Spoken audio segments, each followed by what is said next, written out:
Mahilig ka bang kumain ng laman loob? Kailangan alam mo kung ano itong mga to.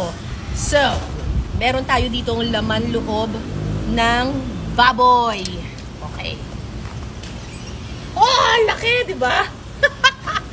So, itong mahabang ito, obviously, lalamunan yan, di ba? Esophagus. Charot! Esophagus ba? Trachea. Charot! Tapos, ito, dahil dalawang piraso siya, I think this is the lungs. Diba? Ito yung baga.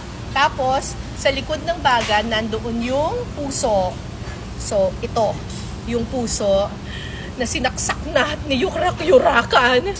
Ito ay puso na broken-hearted na talaga. Mukhang may kumain na ng pusong to, ha?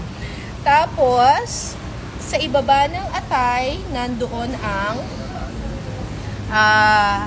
anong tawag? Ay, hindi atay. Sa ibaba ng baga, nandoon ang atay. Alam ko to kasi masarap ito, liver steak, di ba? Tapos doon ba na sa loob ng atay, yan, yung kulay green na yan, yung malambot na kulay green na yan, naku, wag nyo po yung babasagin kasi po, mapait po yan.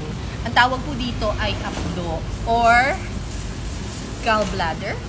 Gallbladder. Basta alam ko, basta yung green na yan, yung apdo. Basta tanggalin nyo na lang, huwag nyo nang anuhin. Tapos, ito, if I'm not mistaken, may mga ano pa sa loob, yakis!